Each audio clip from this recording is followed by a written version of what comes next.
Welcome in. It's the PHNX Cardinals podcast, your premier Arizona Cardinal podcast. Like and subscribe. Leave us a 5-star wherever you get your programming. Become a diehard. Go PHNX.com. We didn't get a Victory Monday live on air. We're going to take our victory lap today. I'm Johnny Venerable. He is Brack. Nothing short of Cardinal information coming out here on a Tuesday. But first and foremost, how are you, Brack? Happy New Year to you. Happy New Year to you as well. We had our audio-only podcast that dropped last night. We talked about Victory Monday. So if you want to really enjoy Victory Monday vibes, check out the Oddly Only. But we'll echo those sentiments and more today.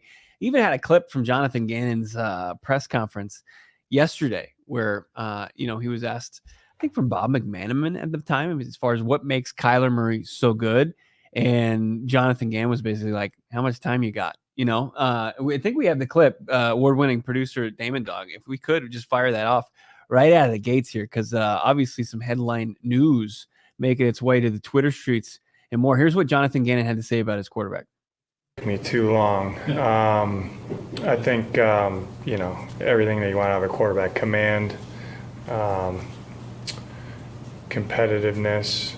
Then when you talk about the skill set, accuracy, decision-making, arm talent, then you go, when that doesn't happen, ability to extend plays. And he sees the game. He's never sped up. So he sees it, extremely fast, extremely quick. He's not sped up. And honestly, I think that it will improve as we move forward because he's 8 weeks into a system. So I think sky's the limit. If you've been listening to this podcast for, 3-4 months, you've gotten confirmation many times that Jonathan Gannon, Monty Austin-Ford expected Kyler Murray to be the franchise quarterback in 2024. And I think you got confirmation from the fan base that they're okay with that after the come from behind victory against the Philadelphia Eagles, where Kyler Murray had 3 touchdown passes in the second half. But it's great to see a unified front of sorts. And again, we romanticize prospects. We talk about college quarterbacks. Fact of the matter is this: Cardinals are not going to have the first overall pick. The Arizona Cardinals are going to be picking somewhere between 3 and 7. I feel like pretty confidently we know that definitively. Maybe 2 if things fall apart this weekend.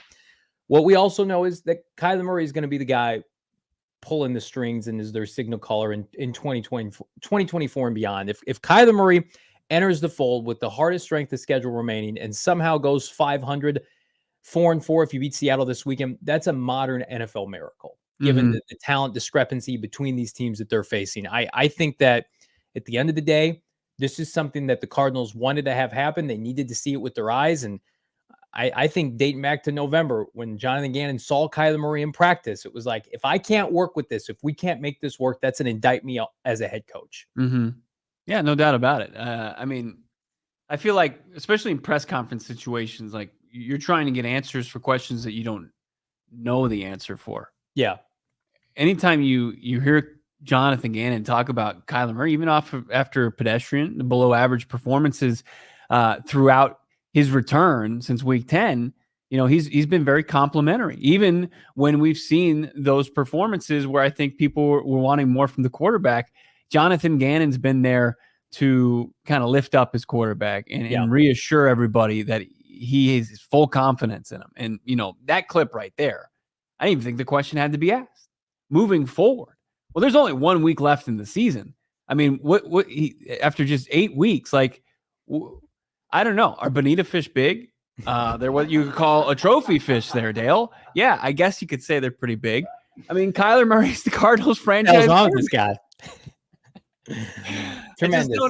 I don't know, man. I thought that this has been settled, but I mean, sure. I mean, if people are going to ask him straight up and he's going to be as definitive as he was on local sports talk radio today, then great. But I'm pretty sure that we'd answer that question.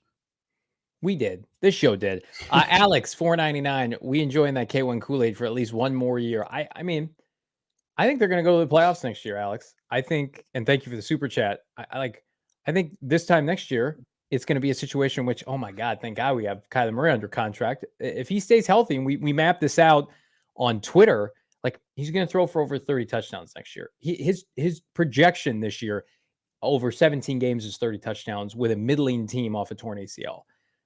Are we taking that for granted now? Michael Penix Jr. was awesome last night. He threw 2 touchdowns in a college football game when he's got the best wide receivers on the field.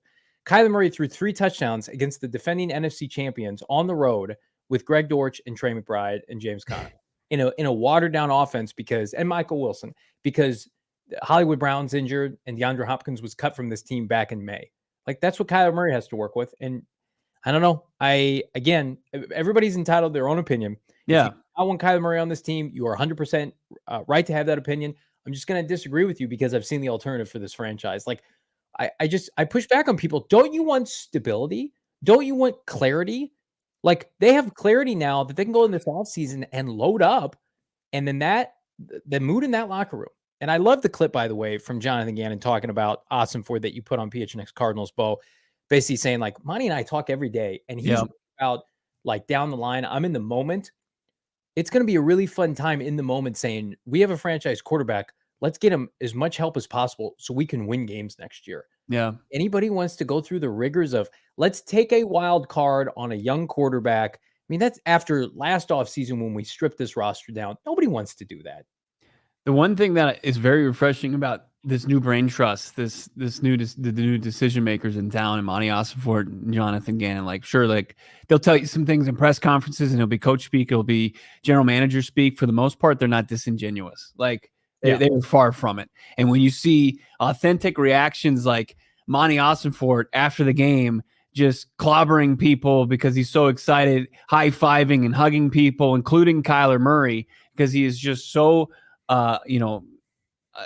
sky high as far as in elation, as far as his team pulling off the upset for their coach. And you saw that against Dallas, and you saw that in a couple other wins, I think against Atlanta, where Monty Ossenfort, like, is celebrating these dubs despite what people believe, like, what would benefit this team as far as losing. But, like, these guys, when they talk about Kyler Murray, they're not just blowing smoke. Like, they believe in him as a quarterback, and they've stood behind him. And sure, like, they were looking for their first opportunity at the respective positions, but at the same time, like, Kyler Murray was one of the big reasons that made this position appealing for both Ossenfort and Gannon. Now, still, they need to find out for themselves, and Gannon's maintained that with any decision that they make going forward.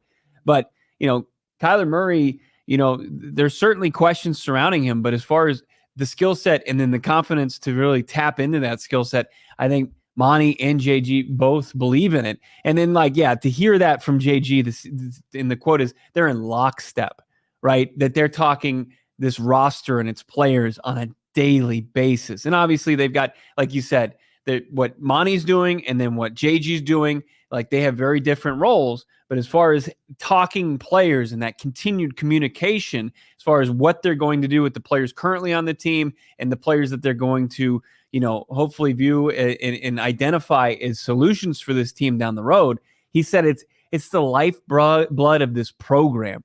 And that, my God, that didn't exist. It has to have you excited. Both of them scouting background, and to steal from JG, both love ball. And this organization's in good hands going forward. They absolutely are. And, I'll get to this super chat here from our guy, Richard, $1.99. Thank you so much. Richard. K1 is my QB. Glad the coaching staff saw it my way.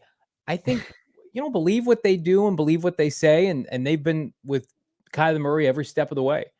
Now, like, if Kyler Murray had not taken the approach that he had, if he didn't buy into his rehab, if he wasn't a team player, if he didn't, play well, if all those things didn't happen, like, that gave the Cardinals an out to move off of him. But Kyler Murray, just like Gannon and Ossenfort, he's checked every box, and he should be commended for that. I mean, it's easy to, play along with Andy Reid when everything's going right, and you've got the stability of that ownership family in Kansas City. But if you're Kyler Murray, everybody's slinging mud at you last January. You don't know who your head coach or general manager is going to be. Nobody thinks your contract is worth a damn. And he could have easily said, you know what? I should have played baseball. This isn't working for me. Everybody hates me. Took the opposite approach. And he said, I'm going to get after my rehab. I'm going to come back for my teammates. I'm 100% bought in with the new head coach and general manager. I'm going to prove to the old regime that they were the problem, not me, which is the narrative right now. And he's done that. And I think that's commendable. And I think no matter where you're at in your walk of life, your profession, like, everybody can relate to that at the end of the day. proving people wrong, proving the doubters wrong. And Jonathan Gannon and Austin Ford wanted to embrace Kyler Murray from day one. This was not, depending on what day Mike Florio writes an article, this was not a situation in which Kyler Murray was going to be sacrificed, that they were going to hold him out for the entire year. They were going to play him when he was ready to play, when they felt like he was ready to play, and they were going to actively try to win games. And that's exactly what happened. They didn't move off of, Hollywood Brown because they wanted to give Kyler Murray every chance to go out and compete and win. And he's going to do that without Hollywood Brown. There's no bullshit smoke and mirrors shenanigans going on with this team. Like they're looking for people that are passionate about football, love ball, that want to help a team win, that want to buy into a process, that want to help continue to shift the culture. Like all this conspiracy theory bullcrap, like that you see and all this outside noise, that's not what this organization is about any longer. Like there's no longer going to be any negotiations that are going to be played out in the public forum through, leaks and reports and from sources within the organization trying to take down any other member of the organization. Like since day one, and I think this is across the board, regardless of what the outcome was for any given player, but everybody was given their opportunity to prove themselves to this organization, including Kyler Murray. And he has responded by matching and being in lockstep with and being very similar and like-minded with his head coach as far as their competitiveness, their drive, their want to win, and buy into the culture that's now in place under JG and Monty. Like Isaiah Simmons did, Marco Wilson did. The guys that were sent packing early on, it was clear that one, they weren't a fit, and two, that they weren't willing to be adaptable and do whatever it takes to be a part of this organization. Kyler Murray, despite signing, for this team an historic contract, $230.5 million, even having that, he bought in because he understood that and is competitive enough that he wanted to prove people wrong. The people that, signed him to that deal and then treated him like he did, and never really truly empowered him like this new organization has. It's like it's crazy, that's dangerous what the previous regime did, but it's crazy what you can do as far as creating a dangerous player in Kyler Murray just by empowering him and speaking it up and talking to his strengths.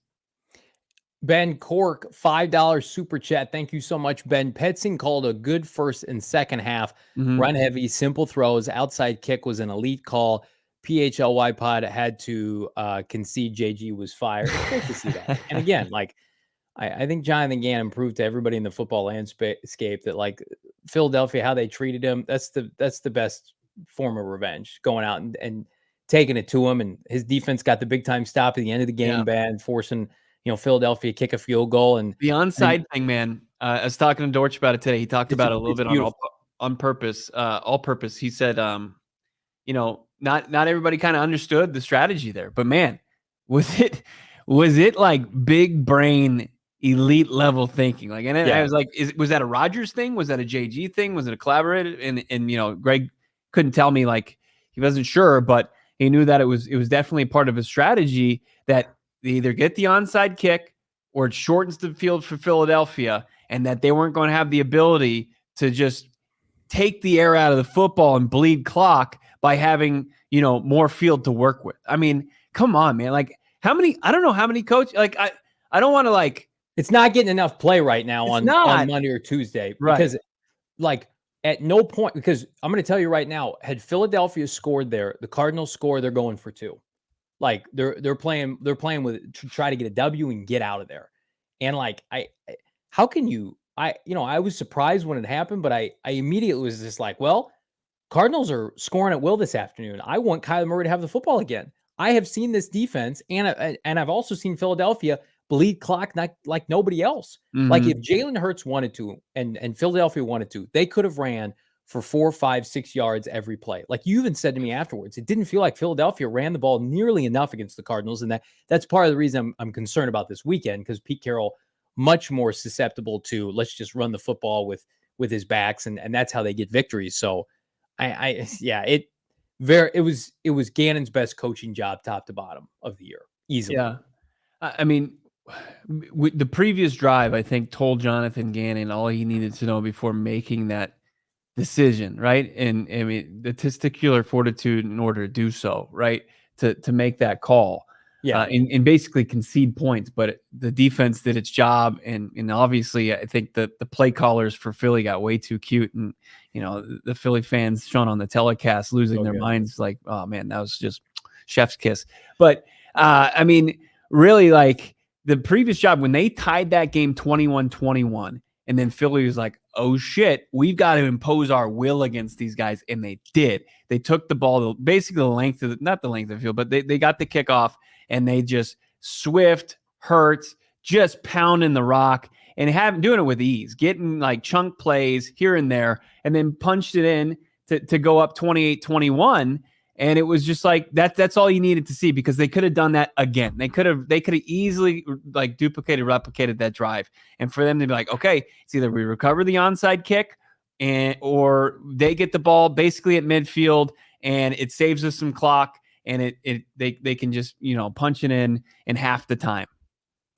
And we buried the lead today with some Kyler news kind of circulating around. I put news in quotations because we feel like Kyler Murray's place has been cemented for a hot minute. What about Greg Dortch? So you had an opportunity to connect with him on the Greg Dortch podcast. I would encourage everybody go check that out if you have not done so already. Greg coming off, I think, his best game to date, over 80 yards, pivotal player on special teams, obviously, and has been absolutely, unequivocally, the number one receiving target for Kyler Murray since his return. Respectfully, Hollywood Brown not available. Michael Wilson kind of getting his sea legs under him again. I ask you this, is Greg Dortch, do you believe will be a top priority for the Arizona Cardinals this offseason, given the fact that limited opportunities, but certainly makes the most of them? Yeah, he does. And I think he's proven to this organization he's willing to play whatever it takes. And I think what they would have to do, and I hope, and I haven't talked to him, personally about this, and we've got, another all-purpose podcast after the finale, and I think we'll talk about his future and at length. But he said, like, we had it today, like people are killing it in chat. We have a clip from the Greg Dortch podcast, the all-purpose podcast, where people were sending chats about wanting to. It was going on throughout the show. It was every other message, and this was the first one. This was kind of Greg Dortch responding to it. Somebody is already saying, "Let's get Greg Dortch locked up beyond 2024. Let's do it. Let's just go to the negotiation table right now. You got some leverage, man. I would love that." Down the stretch, man. I mean, we talk about coming up clutch, but just overall, it was an emotional victory, right? Even JG finally kind of told us yesterday, he's like, it was kind of like Pittsburgh going back and wanting to win and play with a little extra oomph for James. You guys went in there and you wanted a win-win for your coach, didn't you? Not only him, but just like also the guys that came with him, Zach Pascal, Kazir, Andre. Like, we feel like that meant a lot for those guys, man. So it meant everything for us, but nobody expected us to win that game. So we felt like we were counted out, and it was just us. And we did what we were supposed to do. So at the beginning of that, just a short answer, but I would love that. I would love that if we could negotiate a deal to keep him. And he said it on the previous show to that. So when you're checking out today's All Purpose, check out the previous episode of All Purpose. I asked him straight up, would you like to stay here in the desert? Of course, because this organization, even though it's had a facelift, gave him his first real shot sticking in the NFL. I'm not saying, like, I think it has to come with not a promise. I think Greg Dortch isn't naive to that, but like to continue trending on the role that he's created himself and taking advantage of here at the end of the season. Like, because I think at the beginning of this year, it was very similar to last year, unfortunately, where this guy did everything that you'd asked him for and more, and every opportunity he got, he performed, but still had to continue to recarve out his role in this offense. And once again, he's become a big piece of this offense. And unfortunately, he had to do it twice. Hopefully, he would get an opportunity to come in and like, okay, this is what we envisioned for you. You have a role in the offense. You continue your role on teams, and we'd love to have you back. Here's what we're thinking price wise. Obviously, with Greg Dortch, like it's not gonna break the bank. It's not gonna be like $10 million a season. I think that they can find a multi-year deal, and with the idea that he's got a role offensively and of course still on teams. Can I just gush about him real quick? Because I didn't get a chance to co-host a podcast with him today. I think there is, I'm a rather short stature, so I can relate to this, but there is a stigma with this podcast. We prefer bigger players, right? Or certainly offensively, especially with Kyler Murray and some of his height limitations. Like, we're emphasizing big players. Greg Dortch plays infinitely bigger than his stature. And where you've heard me complain about guys like Rondale Moore and Hollywood Brown, they don't play like that. Like, people want to use the example, Steve Smith and, smaller players like Tyreek Hill.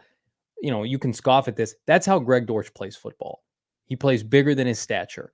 He's a football player. You want those players on your team, especially when they have added value that they can do a ton of stuff. He can play receiver. He can return kicks. He can cover on special teams. The makeup of your team, you need about 10 to 15 guys like that, interchangeable pieces. Greg Dortch seamlessly has come into this lineup and manufactured offense when the Cardinals could not have been at their lowest point, more lower than this at the receiver position. He has saved their ass. And so I would hope Austin Ford has the foresight to say, hey, Greg, we're not going to screw around in free agency. Here's 2 years, $12 million, $8 million guaranteed. You've earned it. And then continue to build on it. You're our starting slot receiver next year. We're going to go out and get a big compliment to Michael Wilson. We're going to build up the depth. You're in our plans. Because here's what I don't want to have happen is that young man hits free agency. I want him to go have success elsewhere. That's not where I'm going with this. Rondale Moore, respectfully, cannot duplicate what Greg Dortch is doing. If he could, he'd be doing it because, sure as hell, Kingsbury and Keim all gave him opportunities last year to do it. And even this year, he was given opportunities to do it. And it's not like I don't like Rondale Moore.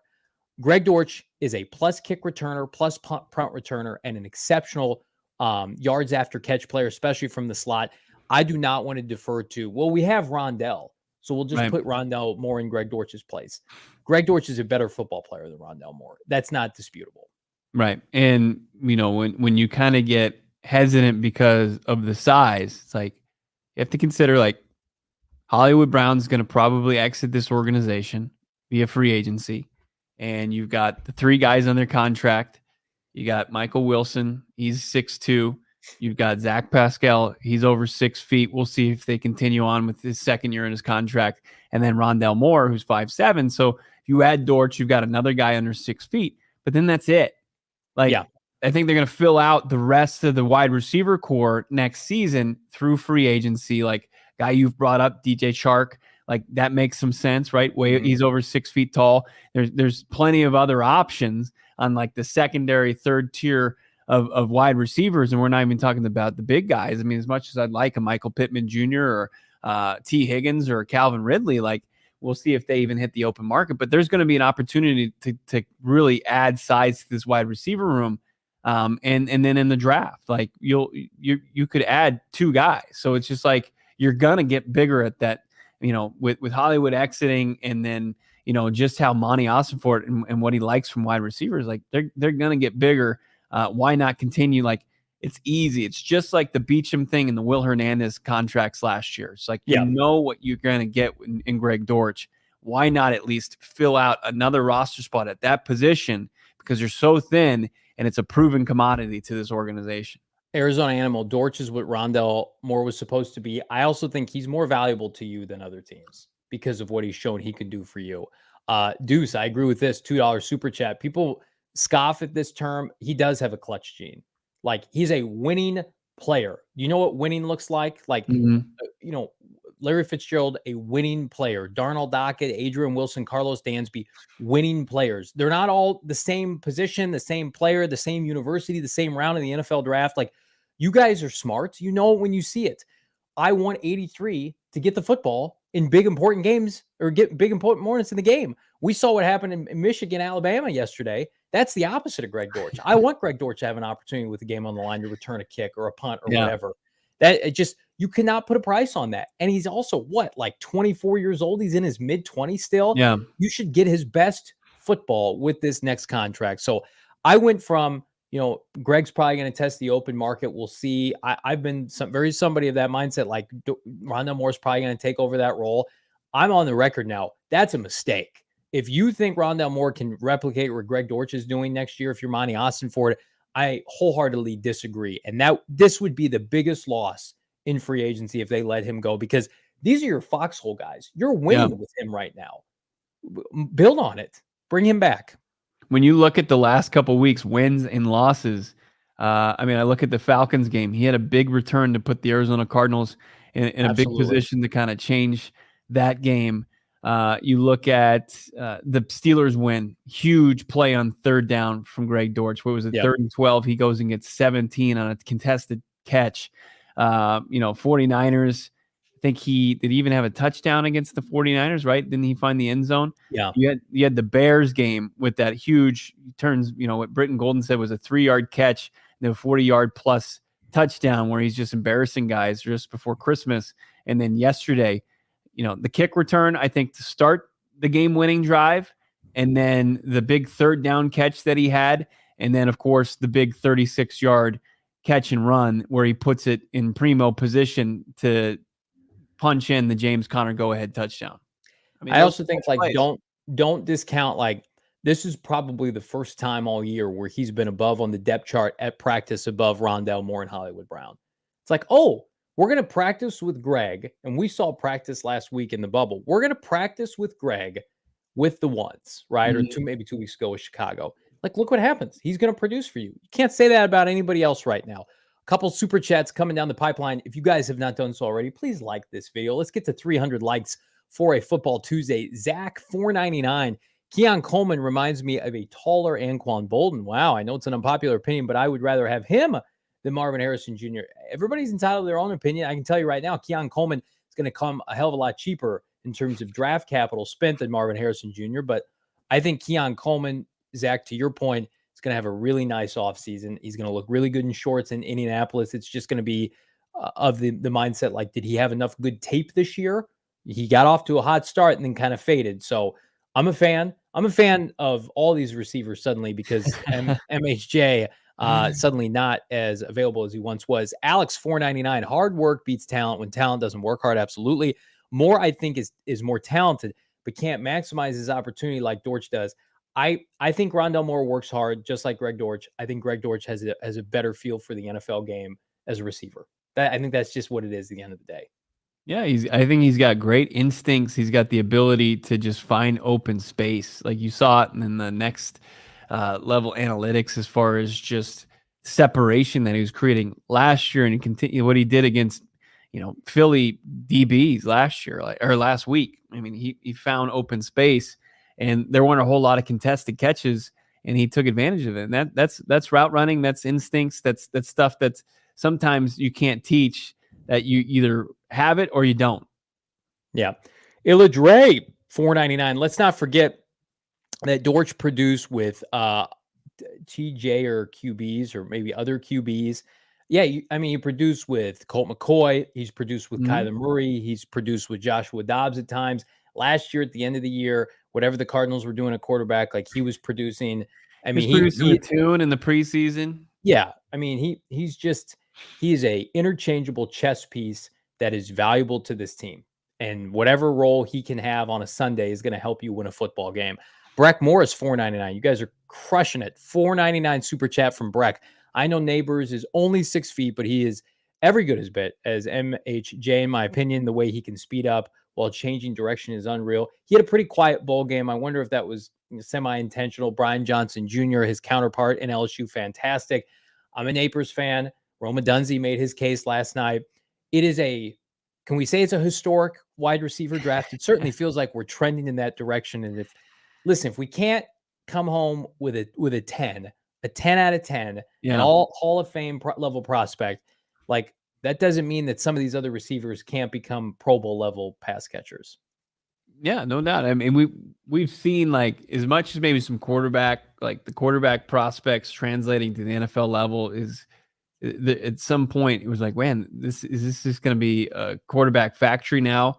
But the wide receivers have been consistently good coming from college level to the NFL level. And I think that it's going to continue, that these guys are more and more well equipped to produce in their games translate right away. And I think guys like Neighbors, fits in the same kind of level as like a potential Jalen Waddle guy. Like Jalen Waddle isn't even the best wide receiver on his team, but you would take him on each and every team. He's at 5'10", 6 feet tall. It's plenty big enough, especially with the speed that they play at. I think that's going to be Malik Neighbors would be an awesome consolation prize. And right now, as it stands, it's like I think Neighbors is the next wide receiver off the board, and then Rome Odunze, like now he's got an opportunity to continue to skyrocket his draft stock, but he's third, and there could be a world where they're all vying to be top 10 picks, which is insane. And the Cardinals may have an opportunity with Michael Penix Jr. and Jaden Daniels. Maybe they can still form their own mini trade down of their own. We're going to talk about draft here in a second, but first I want to tell you about our friends at BetMGM. My BetMGM pick of the week, parlay of the week. I like the Chicago Bears to get drubbed in Green Bay. I like the Green Bay Packers this weekend at home, and I love the Packers over. I'm going to go BetMGM parlay of the week. Take the Packers and the points. Take the over. Jordan Love, 30-plus touchdown passes this year. I'm not a buyer in Justin Fields and company, as you know. What you may not know is you can dabble with BetMGM, the $1,500 first bet offer using that bonus code PHNX. If you haven't signed up yet, what are you waiting for? We've got one last robust Week 18 NFL Sunday on deck. Thursday night game, maybe some Saturday games. There's also some bowl games coming up. National Championship next week. Bet 1,500 first bet offer. So if you deposit sign up with at least $10, it's going to match it all the way up to $1,500 in bonus bets if that bet loses. If your bet does lose, your bonus bets will be available once your initial wager has settled. Again, right now, PHNX is your place to be for those sweet, sweet bonus bets. You got to take care of it, though, with the BetMGM Sportsbook app for at least $10 deposit. Check out the show notes for full details. Now listen to my guy Shane Diefenbach talk about it in the disclaimer. Problem? Call 1-800-GAMBLER. Colorado, D.C., Illinois, Indiana, Kansas, Louisiana, Maryland, Mississippi, New Jersey, Nevada, Ohio, Pennsylvania, Tennessee, Virginia, West Virginia, Wyoming. Call 877-8-HOPE-NY or text HOPE-NY 467-369 New York. Call 1-800-327-5050 Massachusetts. 21 plus to wager. Please gamble responsibly. Call 1-800-NEXT-STEP Arizona. 1-800-BETS-OFF Iowa. 1-800-270-7117 for confidential help Michigan. 1-800-981-0023 Puerto Rico in partnership with Kansas Crossing Casino and Hotel. Visit BetMGM.com for terms and conditions. U.S. promotional offers not available in D.C., New York, or Ontario. Used to have a friend named Shane Diefenbach. Hope he's doing well out there. Sounded a lot like that guy. I don't know him. No, someone we used to know way back when. Maybe he'll come back into our lives. I don't know. But one thing we do know for sure, the Arizona Cardinals had an emotional win. I can't wait tomorrow. Confirm with him today via email. Baldy, the bald one, will be joining us. He was there. He was at the game. He was meeting up with some of the Arizona Cardinals players, including Paris Johnson Jr., Will Hernandez, and then, of course, did one of his great Baldy breakdowns on his Twitter account at Baldy NFL. But Brian Baldinger will join us tomorrow, give his sights, sounds, insights from the Cardinals win on Sunday. But Johnny and I are going to continue to try to give our insight on it with our trending up and down. Once was named naughty and nice, but 'tis the season. No longer. It is back to trending up and down. Are we going to continue with, are we going to go with trending up or trending down first? 'Tis the season to be a little naughty. Let's go trending down first. Okay. Let's be Debbie Downers first. I'll go first. Okay. Because I'm not dogging on anybody in particular, but I am trending down this week. Cardinals draft position, we're going to get into it. It's taking a shot. It could take a different shot this weekend. It could go back up. It could go down to 7. We don't know. But we're having fun in the meantime. Their draft position, I trust Monty Austin-Ford. Marvin Harrison Jr., the prospects of him took a big hit. But at the same time, you got your franchise quarterback. Number 2 on my list. How about the Eagle fans? How about this visual? Like, I love it so much. Are they being arrested there? Are they out on the streets, cold and alone? They certainly don't have a defensive coordinator worth of shit now that Jonathan Gannon's gone. I think the second best part of that win Sunday was watching the dejected Eagles fans have to cope with the fact that Nick Sirianni, big-time fraud, Jonathan Gannon may know what he's doing. So, yeah, Eagle fans trending down big time, blowing the NFC East in the process. You had people in Philadelphia, reputable writers, saying that's the worst loss in 20 years. Yeah, suck on that, Philadelphia. And then, of course, we mentioned at the top of the show, trending down, K1 doubters. Awfully quiet on the Twitter streets when Kyler Murray had 3 touchdown passes in the second half and looked very much like the number 1 pick franchise quarterback that he is. So I'm not going to relish too much more in this moment, but I will say this. For everybody who has doubted Kyler Murray, if you plan on winning games with this franchise, number one is your best route to do that the quickest and most efficient way possible. So that's my trending down this week, Bo Brock. I love it. I mean, I think just the Eagles fans visual that we have here is that guy in a Batman mask because he's just all downtrodden with his Yingling there and his Timbs, and he's just this man is inconsolable. That's fantastic picture. There's two of them. Yeah, what's the other guy do? There's another. He's on his phone. He's crying too. He's also got his Timbs on. Oh, hands that's in tough. his face. I love it. Hit a like for that one. That just deserves a like. You're gonna love your trending list. All right, let's take a look at my trending down this week. Oh, cry Eagles cry. Greatest. Look at Sirianni. Well done. This is why he's an award-winning producer, Damon Dog. He's the one that had creative on this. The Eagles are trending down. My guy Eric Crocker on Twitter, usually a San Francisco 49ers, I guess, analyst, talking head, pointed out that the Eagles, since week 12, they are 31st pretty much across the board in points per game, yards surrendered, and third down percentage. They give up 52% first downs on third down. NFL ranked just second to last. I mean, those are crucial. They've given up 31.5 points per game since week 12 as a defense. Cry Eagles cry. It's a nice little encore to our sad Eagles fans. The pass rush is trending down, Johnny. Bad. How bad is it? You know how bad this pass rush is? Hit me with it. How many sacks do they have in the last 5 games? Is it one from Dennis Gardeck kind of pushing a quarterback out of bounds right at the line of scrimmage? One fraudulent sack over the last 5 games. The Arizona Cardinals had 32 sacks going through 11 weeks. They have 33 now through week 17. That could be an area they might want to address. I don't know. The pass rush has been non-existent. It really, I mean, I know that there's more to it, obviously stopping the run and creating pressure and making quarterbacks uncomfortable, but the pass rush as far as generating and putting quarterbacks on the ground, and sure, they face guys like Jalen Hurts and they face guys like Justin Fields who are elusive, but 1 sack in their last 5 games, it's not acceptable. So it's trending down, and I think BJ Ujulari's had some good plays here and there, and guys have made plays here and there, but you still need to get some production from that spot. It's going to be a very impressive pass rusher, edge rush, free agency. I think you got to get at least one of those guys to help things out in the pass rush. And then look at this one.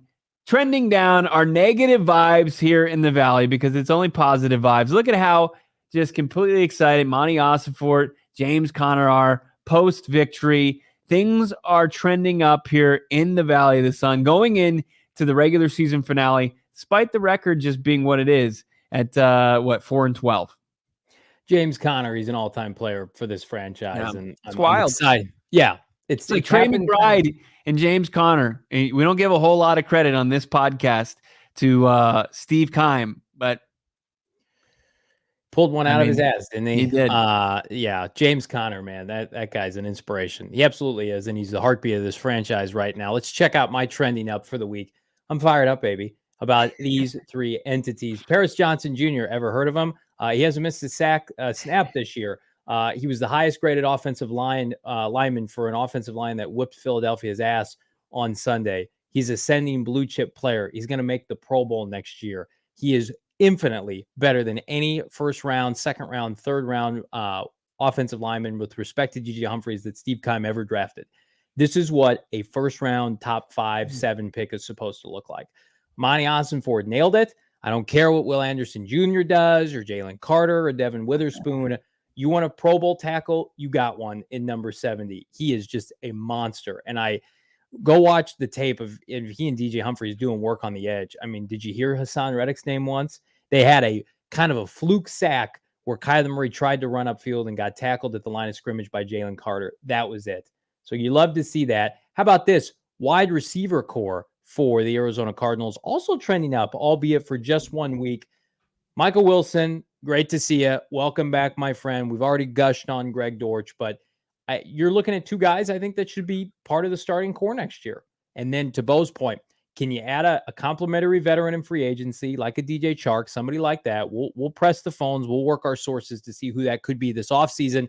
And then, of course, you got to splurge. You need at minimum 2 receivers in this draft class. And then you you equip yourself with a lot of options next year. But those two, number 14, number 83, I love to build around those two guys.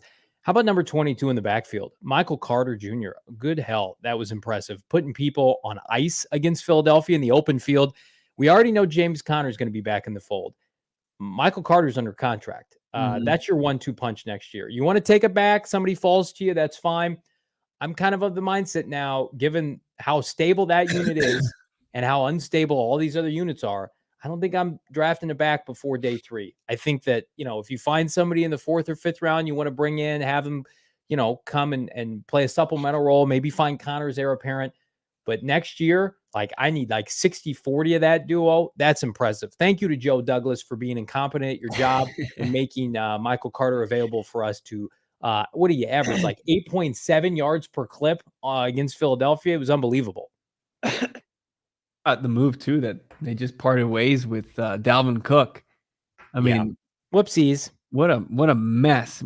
Could they have just completely fumbled that position more than they did this season? And the Arizona Cardinals, the beneficiaries of that. And absolutely, I've got Michael Carter on my trending up list as well, because I think it's undeniable. As well as James Conner's played, and I don't think you can fit James Conner on this list, just because he's been so steady throughout the season, averaging 5 yards per carry. And to be able to come in and give a boost to a already run game that's operating at such a high level. Michael Carter has certainly done that. He did it in Pittsburgh in that 99-yard drive, and he did it, looking like vintage Allen Iverson, crossing up defenders and making him fall down and look foolish, breaking ankles out there. Michael Carter, I'll go backwards here. I'm gonna rewind it. My trending up as we've got the visual here. Michael Wilson, welcome back. As you mentioned, probably the lowest point was the pick 6, the miscommunication for Michael Wilson this season, even with, 2 games where he didn't really produce at all. He was held out without a catch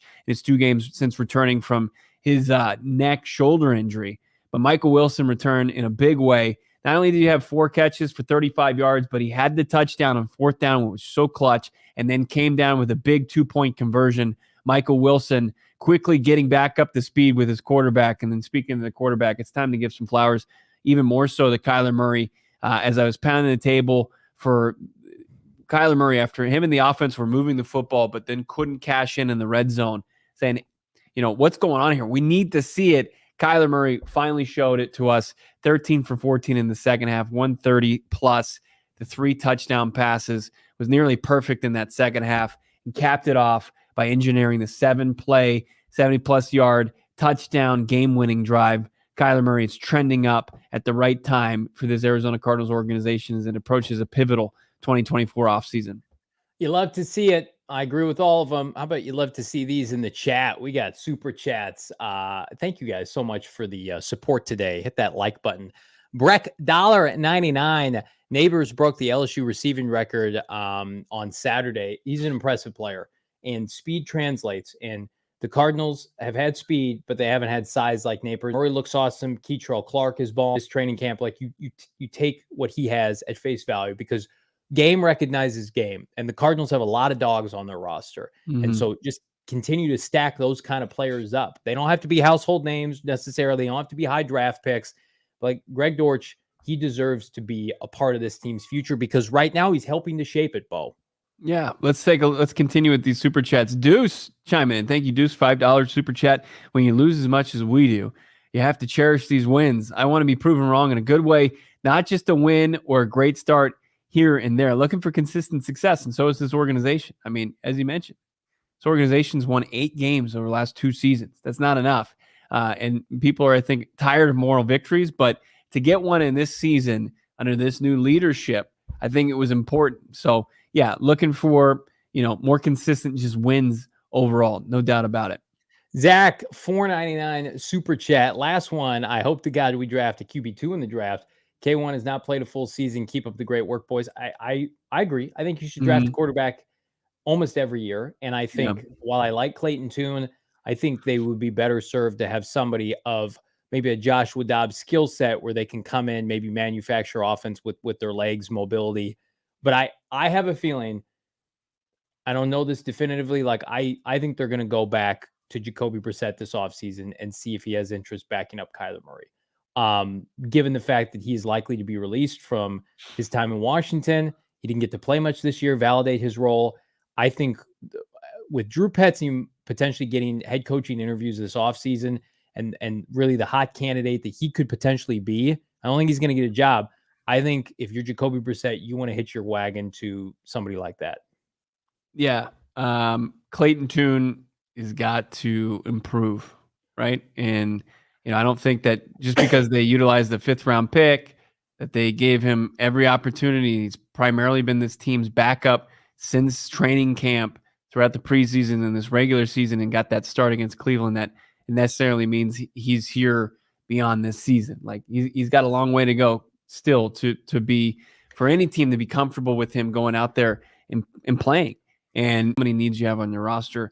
Probably not using your 4th round pick. So then you're like right back in that Tune range. So like if you want to take a flyer, you got 13 picks. I don't know if they're going to utilize all of it. But that's what you're looking at. So that's why I agree with you as far as probably going the route of the veteran quarterback. Now that okay, the expectations are going to be higher. We've kind of dropped the ball on the quarterback position this offseason. And why not get somebody that you can trust? And any team that's going to have to rely on a backup quarterback more than 3 games, it's going to be a tough spot anyway. So you got Kyler Murray, he's your starter. Now go get somebody that if he misses time, and he has, that can run the offense. I don't discredit if Dobbs' value has plummeted enough that's another situation where they could re-entertain that and say, hey Josh, you want to come back for a year? I'm not discounting that either. Libertarian Sasquatch, perfect segue. $4.99 super chat. Winning a meaningless game against the Seahawks and losing out on Marvin Harrison Jr., Alu Fashanu, and Joel would be a total sack kick. Paris with Alu or Alt for 10 years would be amazing. It would be amazing. We're going to talk about the repercussions of the Cardinals winning and potentially losing games here in a second. We're going to look at the updated draft order. But in the meantime, I want to tell you about our friends at Circle K. It's not a sack kick to go to Circle K. It's whatever the opposite effect of that is, because you can be a part of the inner circle right now by downloading the Circle K app. Well, what's that going to get me? I don't know, save 25 cents per gallon in your first 5 fill-ups, save 3 cents per gallon every single day. Gas is already going down. How about save some more money and then get every 6 free on a selection of Circle K products, including you want a free slice of pizza, coffee, ice cold fountain drinks, Polar Pop season in full effect.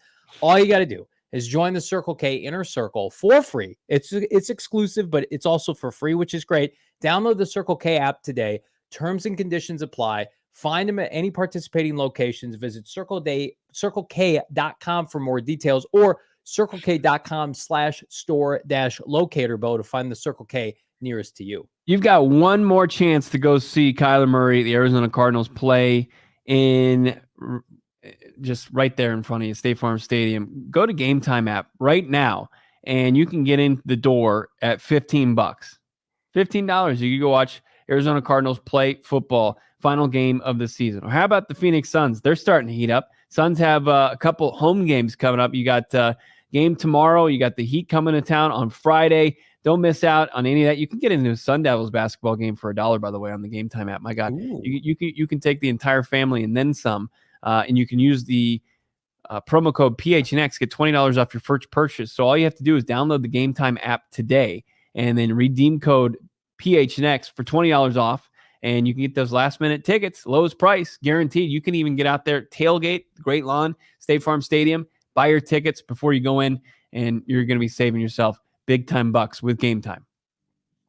Draft season is in full effect. We're talking draft here, but in the meantime, like this video. Again, we're trying to get this video over 300 likes here on the YouTube streets. A lot of draft talk coming in full effect. Obviously, national championship semifinals, tons of prospects on full display. I watched Colin Cowherd, or I saw a clip earlier today. And if these national guys haven't started already, Colin has, carrying the weight for these quarterbacks. And I know people have immense concern about who's going to be available to the Cardinals should they continue to win games. So let me specify something. Cardinals beat Seattle this week. They cannot fall further than 7. 7 is the furthest they can fall in the NFL draft. They can also elevate themselves up to 2 if the Commanders beat the Cowboys somehow, and then the Patriots beat the Jets. Having said that, Colin Cowherd listed his top 10 mock draft. I think Cardinal fans are going to like it. Caleb Williams went to the Bears, which you and I are on the same page. That's the smart move. That's probably what should happen. Then he has the Commanders and the Patriots splitting Drake May and Michael Penix Jr. I love me some Jim Harbaugh, but I can tell you right now, for Cardinal fans, we are all Michael Penix Jr. fans after the display he put on. And that would leave sweet, sweet Marvin Harrison Jr. picking 4th overall, the Arizona Cardinals. He had MHJ going to the Cardinals. He then had the Giants taking Odunze at number 5, the Chargers taking Brock Bowers. That means the Titans had their choice between the top tackle. And while I think that's a little bit of a pipe dream, Bo, I think it just shows you, if you do this exercise enough, if these quarterbacks elevate themselves enough, the Cardinals are going to get their choice between a premium, let's just call it a 1B tier of wide receiver to Marvin Harrison Jr., or they're going to get one of the top 2 tackles in the draft.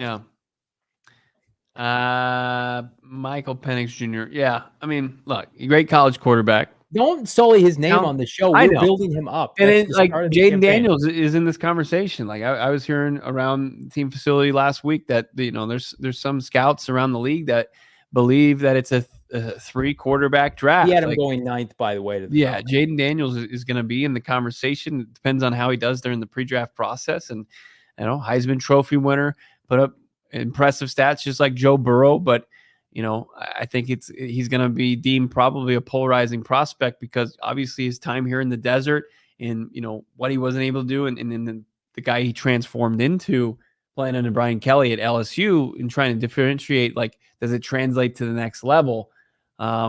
It is only going to benefit the Arizona Cardinals, regardless of where they're picking in the top 5, top 10, is how many quarterbacks go before they select, because it's going to drop into their lap potentially the best non-quarterback player, the best position player in this draft. Like, yeah, I mean, that works out. Like, if the Chargers are going to come off a 5-win season, draft the tight end, great, go for it. Like, you know, I mean, what was the Giants taking a wide receiver? Okay, go for that too. You know, bad organizations can stay bad.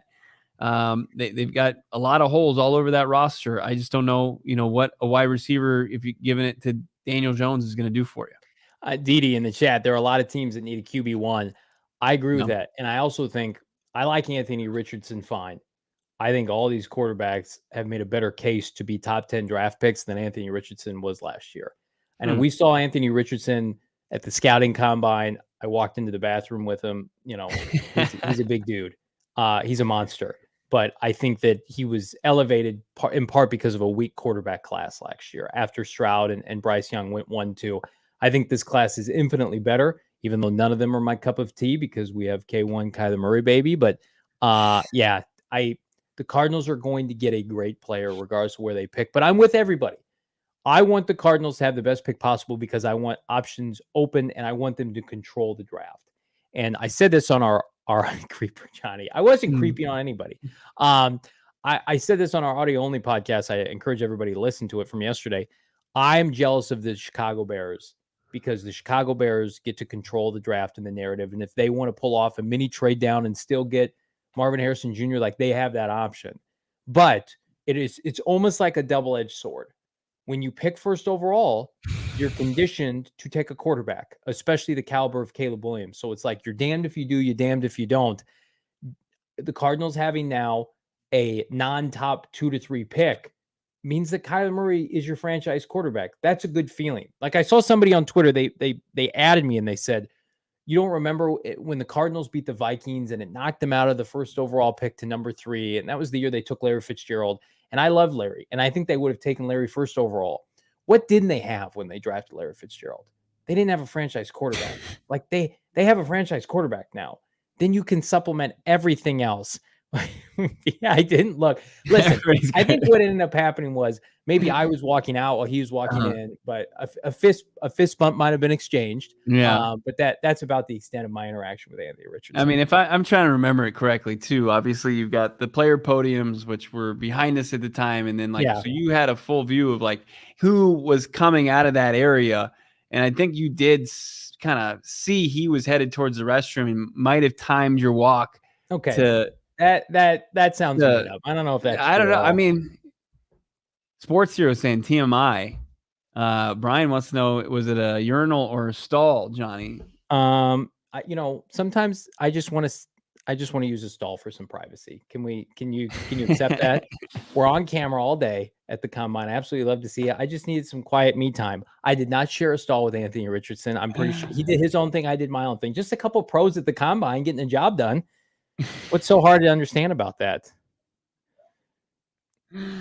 Hang on. I'm going to send a picture to Damon Dog. And this is We made a picture, not of me and Anthony Richardson, just like moments around like in the when bathroom. Yeah. What are we doing here? I don't want to get we're gonna get removed from YouTube because of whatever picture you're gonna send to producer Damon Dog. Johnny got a full view. He was over. I liked Anthony Richardson as a prospect. Yeah. The moral of the story is that this class is way better. Yeah. You're creepy, dude. Come on now. Let's creep on a draft order starring my friend Joe Alt. Let's check him out here. I'll creep on Joe Alt this draft class. I'll walk into the bathroom with Joe Alt, and he'll be like, who lost this? Is this a lost child here? The Chicago Bears are picking first overall. The Commanders are second. The Patriots are third. Again, here are the repercussions of this weekend. Commanders face the Cowboys. The Cowboys can clinch the NFC East with a victory. The Cowboys are beating the Commanders. The Commanders have all but quit. We've been tracking and following them. They done, son. The Patriots, however, have not lost to the Jets in 8 years. So the Cardinals' best bet, should the Cardinals fall and lose their 6th overall NFC West game this year, Bo, they will go back to 3rd overall. So the Cardinals are in a position, even though the Bears, Commanders, and Patriots all need quarterbacks, if they can just move up one more, I think there's a pretty good chance in this draft that quarterback's going to go 1-2. Like, we could be sitting here next week with the 3rd overall pick and a Philly victory and get Marvin Harrison Jr., at least the idea of him. And then, of course, you've got the Giants, Chargers, Titans, the Jets, Falcons, and Bears. I think all have, it sounds like, Bo, have a better record, certainly, than the Cardinals do. The Cardinals would need to win 2 games, which there are not 2 games left on the schedule. I think the Jets have 6 wins. Correct me if I'm wrong in the chat. So Cardinals, the furthest they can fall, I believe, is 7th overall. Yeah, which would be the worst of all realities, right? Yeah, the Jets have 6 wins, so the Cardinals cannot fall further than 7. But the Titans, Chargers, Giants this weekend. We'll do comparing the schedules later this week. So that's the window right now. Yeah, and that makes you feel a little uneasy, but also you have to remember, like, Seattle's still playing for something on Sunday, right? There is a path to them getting into the playoffs. Like, Green Bay's got the tiebreaker over the Seahawks right now, but they're going to have to. They win a tiebreaker over New Orleans right now, so it's a jam-packed. It's one of 3 teams that can potentially get in for that spot in the NFC. So Seattle is going to come out, and I don't think they'll take their foot off the gas. So the Arizona Cardinals are going to have to play a really hard-fought football game, and we know the style of football that they can play offensively. Seattle can, and ground and pound. Like, if opposing offenses stick to it, it seems to be a successful strategy against the Arizona Cardinals and where they lack up front. But look, to get up to 3, like, it's still the wild card of this is the Bears and how you got entire Soldier Field chanting Justin Fields' name, him beating bad teams and making people say that he's doing his part. Like, he's beating up on bad teams. And if he's able to swindle them into believing in him beyond this season, and like, this is a bad organization. This is an organization that has completely just been so far off as far as picking quarterbacks. Its entire existence, like, to think that they can't mess it up again. Like, they were sitting 3rd overall, traded up to 2nd overall to select Mitchell Trubisky in the same draft that had Patrick Mahomes and Deshaun Watson in it. They got picked several picks later. They've never had a 4,000-yard passer. They continue to say Justin Fields. They're going to give Justin Fields potentially, like, a chance to. Like, are they going to give him an extension? Are they going to pick up his 5th-year option? Or what? Like, I don't understand what this organization is doing, but they continue to be in the mix to. If they have the top pick, so they have all the cards to the NFL draft, they could trade down and still take Marvin Harrison Jr., which is insane. Justin Fields this year has 16 touchdowns, 9 interceptions. His quarterback rating in year 3, he's got an 85 quarterback rating. And the Bears are not making the playoffs. As you saw in our graphic, the Bears are still picking 10th. Justin Fields has never beaten the Packers. He's got 10, 11 victories out of like 40 tries. I sent you a clip. Colin Cowherd and John Middlecoff did a back and forth, basically confirming like if Ryan Poles wants to keep like a shred of dignity, he should threaten to quit if the Chicago Bears do not take Caleb Williams first overall. Like, Caleb Williams is not a better overall football player than Kyler Murray, thrower of the football today. You can't say the same thing about Justin Fields. Like, there are throws that Caleb Williams can make that Justin Fields is just incapable of making. And I think it's comical when Bears fans put up videos of Fields like spinning out of tackles to run with the football. Like, he's an athlete. He's a great athlete. He's an elite athlete. Yeah, that's never been a question. Last year he rushed for 1,000 yards. He cashed everybody's rushing props last year. It was great. We reaped the benefits of that with our friends at BetMGM. Yeah. Can he sit and dissect you from the pocket and throw for 300 yards and 3 touchdowns like Kyler Murray did over the weekend? I don't think so. He said just not yet. I still wholeheartedly believe the Bears are going to draft Caleb Williams. I will stake my claim right now. I think Justin Fields gets moved. I think they lose this week to the Packers. What sobering moment though happens during the offseason, like that Ryan Poles realizes like this is going to be like through it all. Like this. You turn the tape on and you're like, oh, okay. Whoopsies. You have a Steve Keim moment where it's like, I got to be forced to watch this little guy. Yeah. And it's just like, oh man, Josh Rosen, you stink. Get out of here. And then they take Kyle. Keim had so many faults. At least he decided to turn the old VCR on that day in March. Yeah. I agree. I mean, especially with where Justin Fields is in his contract, it's just such an even break. And you see Jeremy Fowler putting out that you're going to get at the very least, a second and a third round pick in return for Justin Fields. You take that immediately. Yeah. Like, and it's like people are saying, well, the Bears have to trade down. They have Carolina's one next year. Yeah. They have all of these picks. You should be able to put together an immediate winner for Caleb Williams. If you're not an idiot, you have DJ Moore, you have Cole Kmet. Their defense is playing well. Like, do whichever you want with Eberflus. Like, that guy's probably a lame duck coach next year. Your team should be awesome. What do you like? The point of getting all these draft picks is to position yourselves to win. You can't win without the quarterback. And that's like, it comes back to our argument about Kyler Murray. The Cardinals roster is terrible. They could be 500 with this roster if Kyler Murray beats the Seahawks this weekend. It's emphatically about one position. No position in Vegas is worth more than a point when judging, the spread other than quarterback. I love Trey McBride. It doesn't matter. Pete Larry Fitzgerald, DeAndre Hopkins, who is playing quarterback for you?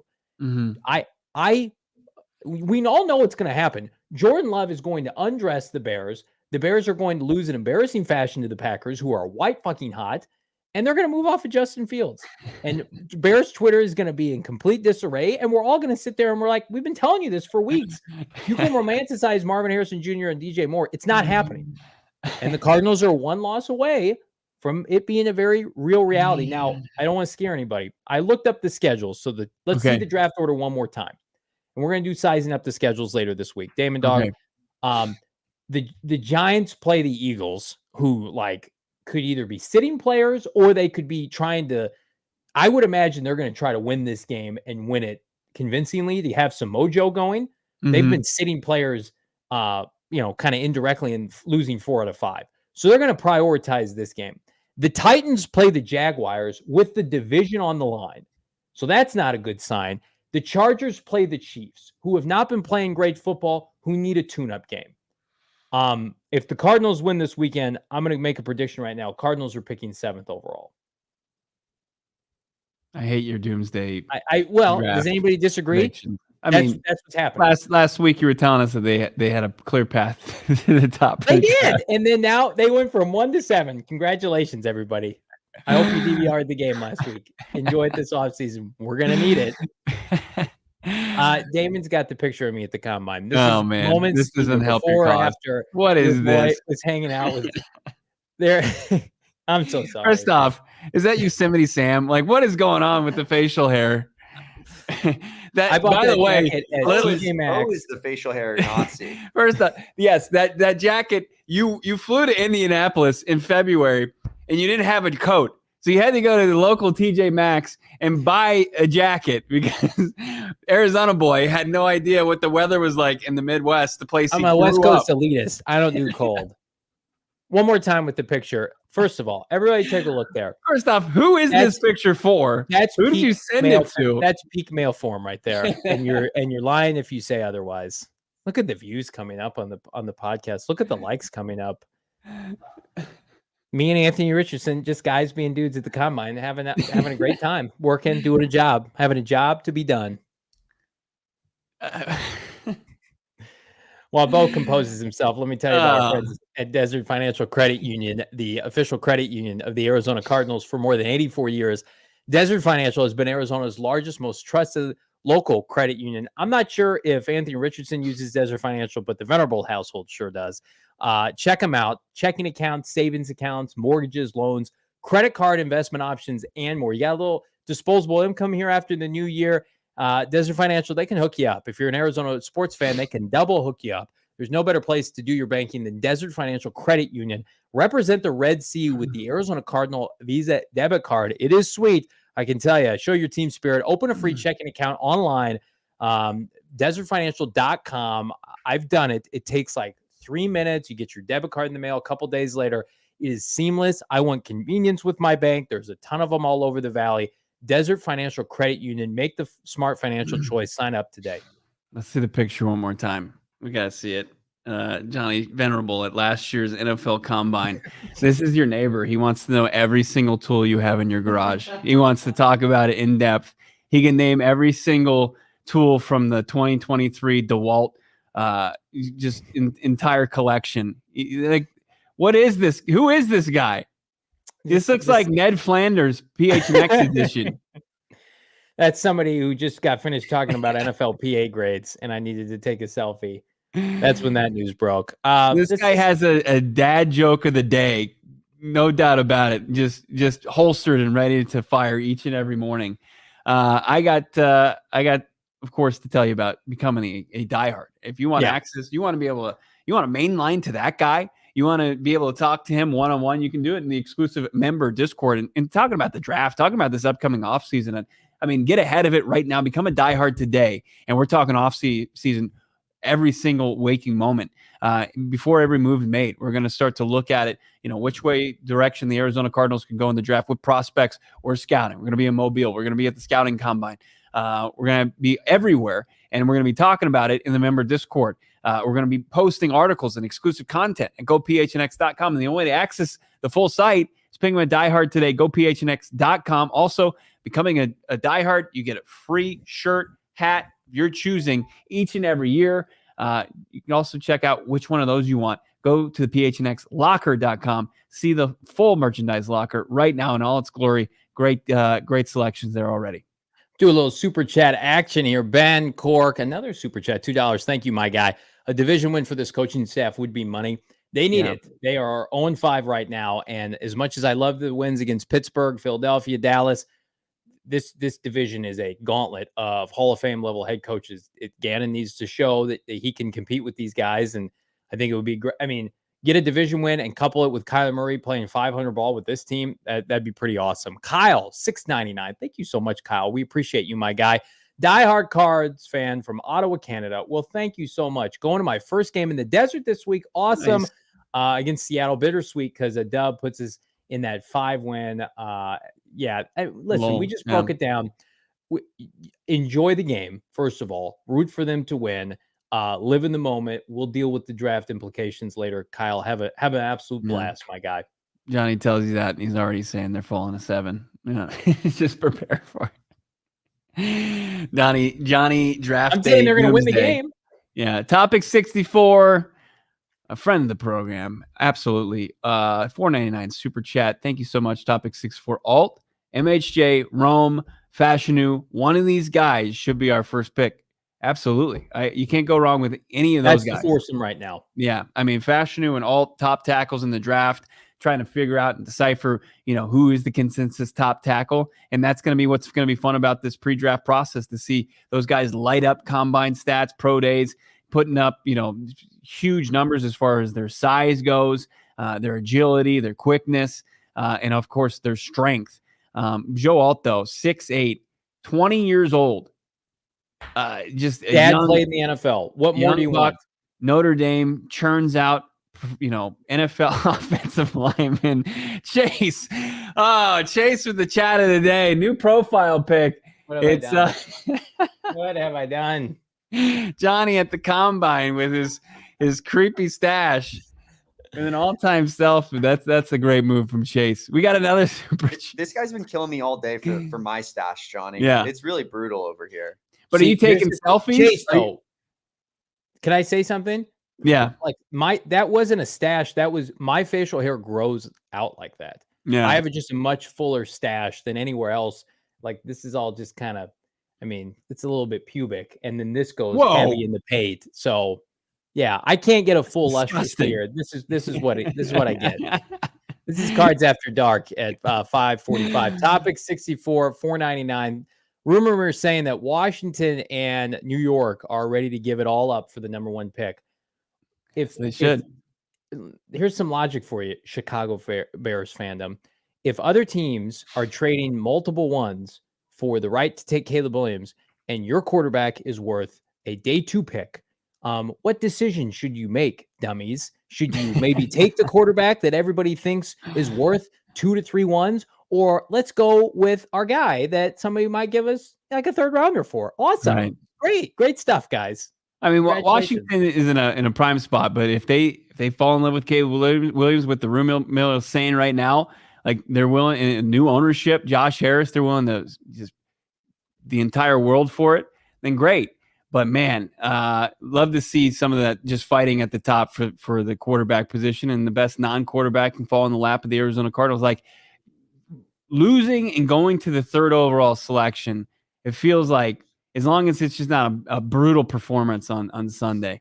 Deuce jumping in with a $2 super chat. There's a pic of someone who chooses Dak over K1, throwing back to Johnny Venerable's quarterback rankings. You look like just a Dak truther there in your Dak pick. Prescott MVP candidate, and I predicted that to happen. Dak Prescott also made sure that your boy didn't end up at Waffle House needing all kinds of vaccines and carrying me for 2 months. So wrenches and rants, $9.99. How dare you, sir, bring in this slanderous material into your show? There's no need to talk about who's going to Waffle House right now. I didn't bring up who it is, but we should just do that. The voice of our general manager, sweet man, Mr.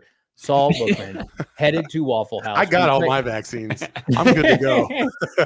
Saul's a big dude. He can carry himself. I would have been fresh meat for anybody at that point. 24 hours.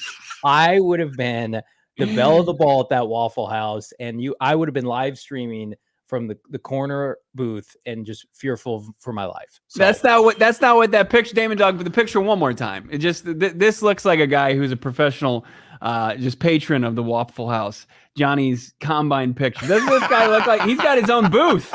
He's got his usual. He knows if the people at Waffle House saw that, I wouldn't make it out alive. I mean, to be fair, you look like you work at Waffle House with this picture. So one of us. Wrenches and rants, $9.99. Had a blast watching Philly YouTube lose their effing minds. Oh man.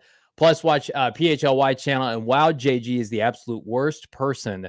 They should get the doll out and show where JG hurt them. Oh, are they still blaming Gannon for all their problems? Maybe blame your head coach, who might be legitimately the biggest fraud.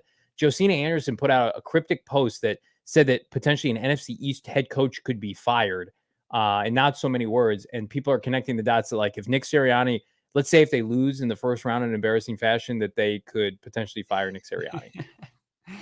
I mean, Ron Rivera's, he's out. No, right? Not named Ron Rivera, though. Not named Ron Rivera, yeah, so you can add another NFC. Can anybody keep me honest with what the report was? She tweeted out something cryptic, basically saying, like, somebody not named Ron Rivera could get the axe in the NFC East. I believe this podcast said this offseason, Philadelphia was the easiest team to project to go backwards. As fraudulent as they are, that's a little unfair considering the guy had his top 2 coordinators poached. Cry about it. That's what I say. I'm not crying. I'm just trying to be logical about it. Philly's going to run the guy out of town a year removed from going to the Super Bowl. Sure, go for it.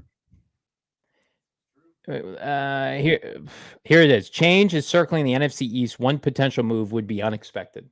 Okay. That makes more sense. I mean, that would, because Rivera it's happening, right? It's inevitable at this point. Sure. But Ron's doing a nice job not helping the Cardinals draft pick. I know we're enjoying, like, obviously getting buckets and buckets of Philly tears, right? And our friends of PHLY, they had Baldy on today. Man, was he frank about some of the players that they drafted, especially some of those Georgia players like Jordan Davis. He's like, what are they even dressing him for? The guy is severely overweight and not playing up to his first round selection. Baldy said that. It was picked up, and it's gotten a lot of traction on social media. Nice. I say, check out that interview, man. And Baldy's going to join us tomorrow, as I said, and expect it. He was there. He was calling the game. He was mixing up with Cardinals players. I can't wait to hear his insights on this one tomorrow. Like this video, subscribe to PHNX Sports on YouTube. The last week of the 2023-2024 regular season culminates this weekend. If you're not at the game with my dear friend Bo Brock, come out to Gila River Resorts and Casinos. Myself, Damon Dog, Britton Golden, ever heard of him? NFL receiver, Arizona Cardinals standout. We've got some jerseys to give away. I'm hearing on the Twitter streets, the Slack streets here on my cell phone. If you're in attendance, you've got a chance to win some signed merch. Kyler Murray potentially, some other Arizona Cardinals standouts signed. I think they're new jerseys. I'll have that confirmed tomorrow. But Gila River Resorts and Casinos, come out this weekend. Blowout. It's our preamble draft party is what we're going to call it, since the Cardinals could get their 5th win, but they're going to cement their draft place this weekend. Come do it with us live. It's a blast. You do have to be 21 years and up to partake. Man, the food's fantastic. I cannot wait to see everybody out there. We celebrate the end of the rebuild. Mm-hmm. I'm going to call right now. The rebuild ends this weekend with us at Gila River Resorts and Casinos. The jersey thing, seeing some of the names here, and like basically you show up, you're almost guaranteed walking out with an autographed jersey. We're going to have a lot of them. How about Kyler Murray, James Conner, Zaven Collins? A jersey for me. Could be yours. I want those guys interest you? Yeah, I mean, you're going to put on a fake mustache, walk in and out of the door to say, I'm Ronnie Venerable. I am here because I'm showing up for the watch party. Don't use a fake ID. Dudes, $2 super chat. Johnny Jeremy. Oh, come on. Covers the creep and the stash. I'm glad I could provide the internet with more of my humiliation after the beer chug that wasn't. And now, I thought that pick was pretty fire. Whatever. No. Wasn't. The show was fire. We had a fire. We were fired up today. Talk Cardinal football every single day, 4:30 here on the YouTube streets. Subscribe to PHNX Sports here on YouTube. You have made us the #1 Arizona Cardinal podcast for a reason. And we thank all of you. Again, become a diehard. The party does not stop. It's going on all night in our member Discord. We love all of you. Like this video. Subscribe. Follow us. PHNX Cardinals on Twitter. For Bo Brock, Damon Dog, I'm Johnny Venerable. We're back on a Wednesday. Baldy's Breakdowns. See you then. We all silly like the mayor.